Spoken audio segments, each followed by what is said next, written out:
சென்னையில் பட்டப்பகலில் நீதிபதி வீட்டில் 200 பவுன் நகை கொள்ளையடிக்கப்பட்ட சம்பவம் பெரும் பரபரப்பை ஏற்படுத்தியுள்ளது.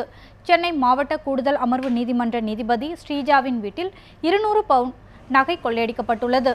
இன்று மதியம் சைதாப்பேட்டையில் உள்ள நீதிபதிகள் குடியிருப்புக்குள் புகுந்த மர்ம நபர்கள் நீதிபதி ஸ்ரீஜாவின் வீட்டில் ஆட்கள் யாரும் இல்லாததை அறிந்து அவரது வீட்டின் பின்புற கதவை உடைத்து உள்ளே நுழைந்துள்ளனர். அங்கு பீரோவில் இருந்த சுமார் 200 பவுன் நகைகளை மர்ம நபர்கள் கொள்ளையடித்து சென்றுள்ளனர். இந்த சம்பவம் குறித்து கோட்டூர்புரம் போலீசார் வழக்கு பதிவு செய்து விசாரணை நடத்தி வருகின்றனர்.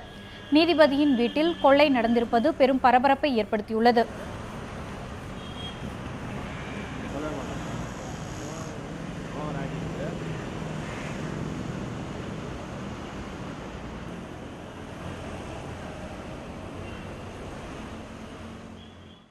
இருநூறு பவுன் நகை கொள்ளையடிக்கப்பட்ட சம்பவம் பரபரப்பை ஏற்படுத்தியுள்ளது.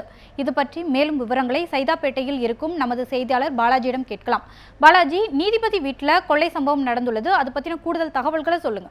சென்னை உயர்நீதிமன்ற மாவட்ட நீதிபதியாக இருக்கக்கூடிய ஸ்ரீஜா அவர்கள் சென்னை சைதாப்பேட்டையில் இருக்கக்கூடிய நீதிபதிகள் குடியிருப்பில் இருந்து இருக்கிறாங்க. அவங்க பார்த்தீங்கன்னா ஃபர்ஸ்ட் ஃப்ளோரில் இருக்கக்கூடிய 4C என்ற அவங்களோட வீட்டு நம்பர், அந்த டோர் நம்பரில் தான் அவங்க இருக்கிறாங்க.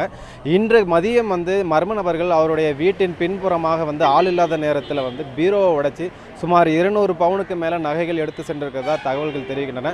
அது மட்டும் இல்லாமல் மேசையில் பணமும் வைத்திருந்ததாக போலீஸ் தரப்பில் சொல்லப்படுது. எவ்வளவு தொகை வைத்திருந்தார்கள் என்று போலீஸார் இதுவரை சொல்ல மறுத்திருக்கிறாங்க. தற்சமயம்தான் கைரேகை நிபுணர்கள் கைரேகைகள் அடங்கிய எல்லா இதுவையும் எடுத்துகிட்டு போயிருக்கிறாங்க.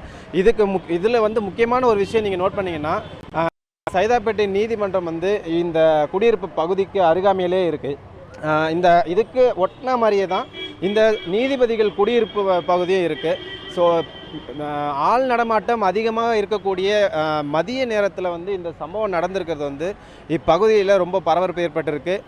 இந்த சம்பவம் குறித்து கோட்டூர்புரம் போலீசார் வழக்கு பதிவு செய்து விசாரணை மேற்கொண்டு வருகிறார்கள். மாலதி, உங்களுடைய தகவல்களுக்கு நன்றி பாலாஜி.